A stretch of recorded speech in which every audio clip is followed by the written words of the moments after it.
Hi, and welcome to Tim and Joel's Weekly Draw. Tonight we have Survivor Series, so we're going to try and guess what exactly is going to happen amidst a bunch of matches where it kind of doesn't matter what happens. It's going to be fun, though, and we're going to say goodbye to The Undertaker. Rest in peace. First of all, Tim, brand supremacy is on the line. Doesn't matter, not a real thing. And second of all, The Undertaker has never once retired WrestleMania 33. WrestleMania 35. Okay. All right. Cool. TikTok cameo, hot ones, rest in peace, Undertaker, right? Yeah, exactly. Hashtag. All right. Let's start from the kickoff, shall we? And we'll work our way up. Love it. All right. Announced yesterday was the dual branded Battle Royal on the kickoff show. Who's going to be on it? Nobody knows. But after we found out on SmackDown that Big E is not, in fact, on the men's SmackDown Survivor Series team, I can only assume that he is going to be in it and win it. Yeah, I'm going to guess. As I've been saying week over week, it feels like there's maybe 15 wrestlers on each brand. So 5 of them are in the men's and women's tag matches. Another 5 or 10 of them, I guess. So the remaining 5 who aren't champions, maybe they'll pull in some people we haven't seen on TV in months. But Big E's definitely going to win. Almost certain. I'm gonna give you my sleeper pick for Raw. Okay. Dabba-Kato. We have not seen him. See, not been on TV. Maybe they give him a little something. Put him in the Battle Royal. The most impressive of victories he'll receive. We'll do the Undertaker's farewell last. The women's traditional 5-on-5 elimination match, Shayna Baszler, Nia Jax, who are Shania Payne, and also the women's tag team champions, along with Lacey Evans, Peyton Royce, and Lana. They take on the SmackDown team of Bianca Belair, Ruby Riott, Liv Morgan, Bayley, and Natalya. Well, this match is basically just the women's tag team champions, 2 teams looking to win the championships. The one team that was taken out this past Monday and also want to win the titles, and then Bayley, Natalya, Bianca, and Lana.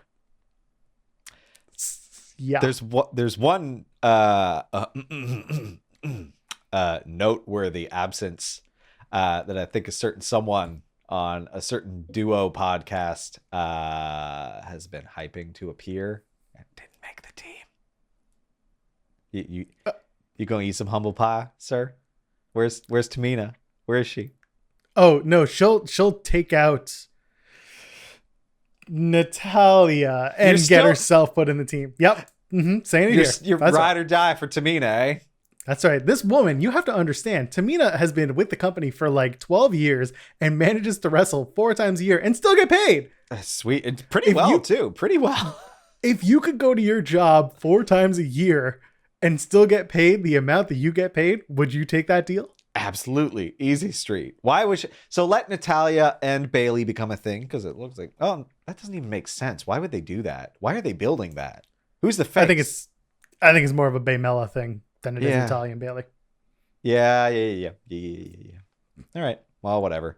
I don't know. It's a weird match, like all Survivor Series matches. What are you feeling?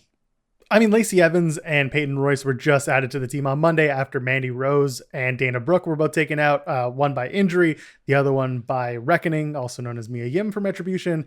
Listen, at the end of the day, this match is all about Lana. It has to end with her as the sole survivor. And maybe Bayley will cost Bianca Belair the match. Ooh, I do love that. Oh, I hope that's where things are going. But absolutely agree with you 100%. Lana is the sole survivor, picking up the win for Team Raw. All right, there you go. So we're both saying Team Raw, and Lana is probably going to be the sole survivor. Done. The men's traditional 5-on-5 elimination match. For Team Raw, we have the unofficial official captain, AJ Styles. We have Keith Lee, Sheamus, Braun Strowman, and Riddle taking on the SmackDown team of Kevin Owens, Jey Uso, King Corbin, Seth Rollins, and, as of this past Friday, Otis. Yes, that's right. Otis was added to the SmackDown team on Friday night, much to the surprise of many who, again, expected Big E to be the final member for Team Blue, but is not to be. He's back out of the doghouse, baby.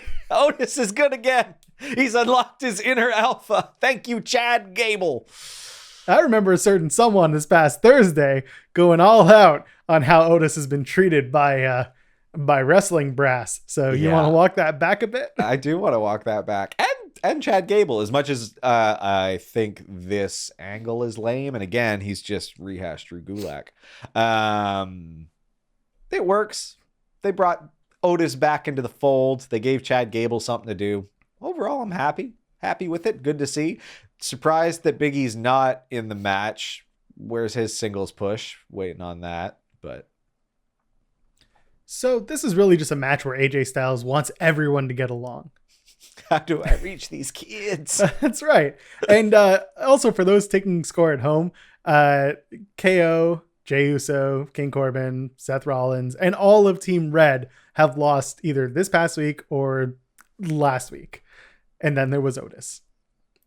Otis, who has been on a winning streak. So with that in mind, Tim, who is your pick for this match? So let me walk you through my thinking about it. Women's team are taking their match. Team Raw, is taking the women's match, which means they're likely going to give Team SmackDown the men's win. The bigger reason I say that is because all those guys suffered a loss recently, and this is a quick way to get them back to, strong. Whereas the Raw story has been like, oh, none of these guys get along. And usually that would telegraph that they're going to pull it out in the end. But right now, I think it might just be a way to keep them all strong and get the SmackDown guys who have all just lost and Otis a little bit of a bump. So I'm saying Team SmackDown, probably with Otis coming out as the big ace in the hole for that team. Okay. And I'm going to take the other side of things. I'm going to say it's Team Raw. And there's been so much talk about people saying AJ Styles is going to be the reason that Team Raw wins after he gets eliminated. No, I'm going to say he is part of the winning combination that propels Team Raw to success. So we're at odds here. Yeah, that's a pretty Raw heavy night though, don't you think? We got a whole lot more to go. So let's start with the WWE US Champion Bobby Lashley taking on the Intercontinental Champion Sami Zayn. Bobby Lashley has been the US Champion since Payback. Sami Zayn has held the Intercontinental Championship since Clash of Champions, but really since Elimination Chamber because of COVID-19 and, the whole thing. You know what? Sami Zayn, he really makes this feud. The entire build being about how Sami represents all continents and Bobby only represents the US, and that's not a good thing according to Sami. Yeah, they gave him the Un-Americans promo to do. Yeah, and this isn't a new gimmick. Seth Rollins did it, Kurt Angle did it, Kevin Owens did it, but with the US Championship. This is nothing new, but it's just hilarious because Sami Zayn is so insufferable. Yeah. And meanwhile, Bobby wants to come into Sunday and avenge the way Sami talked about his sisters. That was May of 2018, so maybe not. This match it's meaningless, but it'll be fun. Sure. So give me your picks. Who's going to win?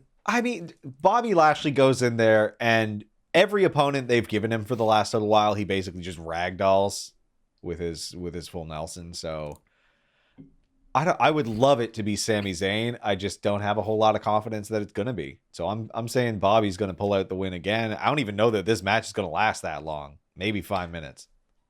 That's fair. I do think Sami Zayn's going to pop out with the win. The reason being, he ate the pin for absolutely no reason last night on SmackDown in that 8-man tag match.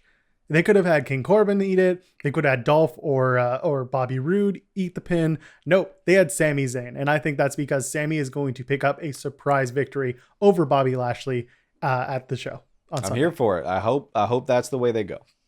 All right, let's move along. We've got the Raw Tag Team Champions, the New Day taking on the SmackDown Tag Team Champions, the Street Profits. New Day Street Profits, they have held their respective titles since, the brand split on October 12th when they just kind of traded. But before that, the Street Profits were a holder of the tag team titles since March 2nd on Raw, and then the New Day were holding a tag team championship since the October 9th SmackDown. And like I said, last night, we saw the 4 tag team champions team up in a winning effort against King Corbin and Sami Zayn and Dolph Ziggler and Bobby Roode. For some reason, I fully expected Big E to be thrown in there. They're on the same show briefly. You'd think they'd do a little reunite, but I figure Big E was on the hunt for Adam Pearce, trying to get him to include Big E in the match, but he had already given it to Otis. Yeah, so when he found Otis and saw that Adam Pearce was giving him the match, Big E just kind of sulked away and went back to catering and just said, "Rest in peace," but in Spanish because he wore the sombrero. The sombrero, yeah. The only thing they had in props. The match won't be great, but the match will be great. I was like, what are you on about? My bad. I meant it will be great. It will not feel important. No. But maybe if they run it back in a couple of years at, say, WrestleMania or a bigger event of that caliber, then, it'll be just as good. So who you got in this one? I'm saying Street Profits. New Day have been around a long time. I think this is a good opportunity to raise the profile of the Street Profits up a level, and like their in-ring performance has been stellar, like incredible. So I think they're going to put on a clinic in tag team wrestling. I really do think that this might be the best match, my favorite match of the night. I'm hoping. Hopefully I'm not overhyping it for myself, but they're all really capable. I think it'll be fun. Couldn't have said it better myself. I mean, Street Profits are my pick as well. New Day can maybe pass the torch a little bit. It'll be one of those respect matches where at the end everybody's shaking hands and hugging. It'll be nice. It'll be a good red solo cups. Yeah, that's right. And maybe blue. Maybe they'll finally get the blue solo cups. Okay. Let's go to the Raw Women's Champion Asuka taking on the SmackDown Women's Champion Sasha Banks.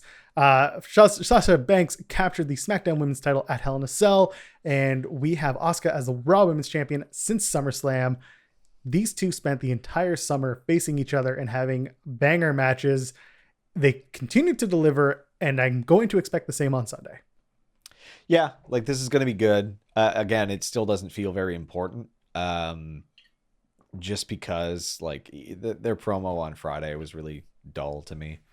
The one thing that saved it a little bit was when Carmella attacked Asuka, like very on brand, just watched, right? Because like she's kind of got a in it for Asuka type thing to her character that works really well. I don't know who's gonna win this. This is just a guess. I think I should have looked up who has like the 50-50 balance at this point, but I'll go with Asuka. I'm going with Sasha Banks. I also think that we'll have either this will be a match that includes Carmella interfering with Sasha, or maybe a new challenger emerges for Asuka, maybe a tall, blonde, former NXT Women's Champion. That would be so good. Take that as you will. And finally in match terms, we have the WWE Champion Drew McIntyre facing the Universal Champion Roman Reigns. For Reigns, this is everything for him. This has been his Universal Champion. It's been his since Payback. For Drew, this is his second reign, and it began this past Monday on Raw when he defeated Randy Orton. Both men are strong. I mean, they're both the top of their shows. Who could lose, and can it be booked as a clean finish, Tim? Yeah, I mean, as much as like Roman's been around longer, and I think he's going to command the victory here. It'll be a pretty solid match. Both men will look strong in the match. But I see the way that they've treated Roman now, and that the way they've put him with Paul Heyman, I see him taking the victory. Clean too. Clean. Like I think Drew's still being painted as kind of green to being a champion, so he does have things to learn, and that narrative kind of works. The trash talking that Roman gave him on Friday is going to play out the way that Roman stipulated it played out, or it'll play out. That's what I think anyway. I mean, Roman wears it on his shirt, right? He doesn't lose. He shows up and wins. And meanwhile, Drew McIntyre, he just lost and he still won big. So it's not impossible to have him lose and still come out as looking strong. But also Drew has a bunch of people at his back. He's got Randy Orton. He has The Miz with Money in the Bank. He's got The Fiend kind of by his connection with The Miz and Randy Orton, and an old friend in Sheamus. And we know friendships in WWE don't always last. No, it is bad to have friends. It is bad to have friends. When Roman Reigns, who is smart enough to not have any, doesn't seem to have any official challengers around the corner, though. With the way SmackDown went off the air this past Friday, maybe we have a little clearer of an idea who will challenge him next for that Universal Championship. So with all this in mind, who's going to win? Yeah, it's Roman. Like the fact that Drew said, prepare to go to war. Drew's going to make it a war, but he ain't going to take the victory. So maybe a War Games match? Sorry. Wrong brand. They're not Wrong involved brand. this year. I know it's easy to get confused because they change everything all the time. That prediction shows in 2 weeks. My bad. Roman, 100%. Do you think there's a chance that the Miz comes in and steals the WWE Championship from Drew, cashes in? Roman won't care. He'll walk up the ring and let it happen. Small chance. Actually, the fact that Drew prevented the Miz from doing it to Randy, maybe, which is a fine angle, and people will be real mad if he takes it, and I'm gonna be like, no, this is fine. I'm okay with this. Because I think I don't mind the title changing hands a little bit. Mm-hmm. It doesn't happen that often. So for it to get passed around a bit, I think that's an exciting little shakeup for now. And I think that they've built Drew enough now that he is a main eventer for the foreseeable future, even without the title. So closer to TLC, we got to have some fun matches going there. So yeah, multi-man championship match could be on the horizon if Drew's not careful after that match on Sunday. Well, we made it to the final farewell. Tim, do you remember The Undertaker's first final farewell? No, God, no. Yeah, because it was a long time ago. And then there was a second, third, fourth. Wrestling is not a retirement sport. No, it doesn't seem to be. It really should be. Out of all sports, this one probably should be. Well, 30 years ago, the world was introduced to The Undertaker, a fresh-faced Mark Calloway who came to be the flag bearer and the leader of the WWE locker room for honestly most of his tenure. He never left WWE. He always stayed loyal to the brand. And as a result, 30 years later, keeping kayfabe, digging holes, taking souls, whatever you want to say, he's going to retire in the ring, featuring members of his Bone Street crew or backstage crew, depending on who you ask. Savio Vega will be there. Charles Wright, also known as the Godfather, the Good Father, Papa Shango, or Kama Mustafa. Take your pick. He was all of them. You have the Godwins. You have Rikishi will be there. So maybe with the Roman thing, Rikishi might have double duty. Yeah. You've got Kane, also known as Mayor Glenn Jacobs, wearing a mask, I hope. And Kurt Angle, who was recently released from WWE, part of the COVID cuts in April. So let's really dig into this for a second. Okay. Did you see the Undertaker cameo? We're for $1,000, and for 30 people, the Undertaker will let you rest in peace. Did you see that? Yeah. $1,000. It's sold out. 30 spots. It was done by the end of Friday Night SmackDown. And let me top it off. The Undertaker launched his own TikTok account on Friday. No. What? Yes. What? Yes. No, there's no way he's doing it. It's got to be like WWE's team running it. His wife is also very tech savvy, Michelle McCool. So maybe kayfabe is completely dead, man. Huh? You see what I did there? Yeah.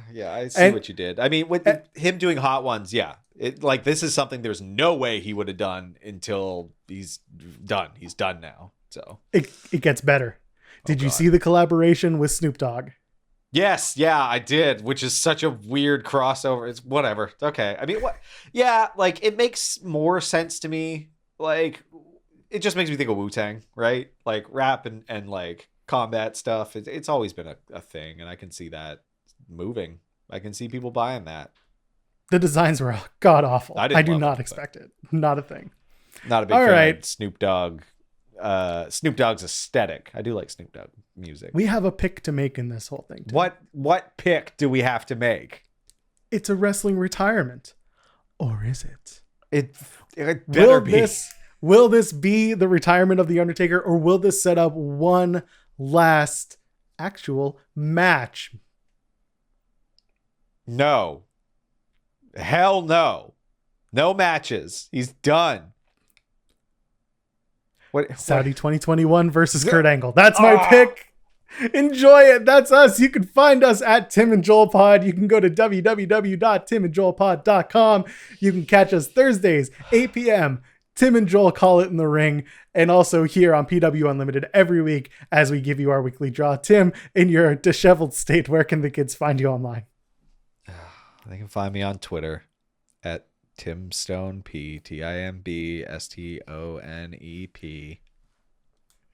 And you could find me at Joel Pearl, JOELPEARL. Oh my gosh. Guys, girls, everywhere in between, enjoy your wrestling and enjoy Survivor Series this Sunday live on the WWE Network.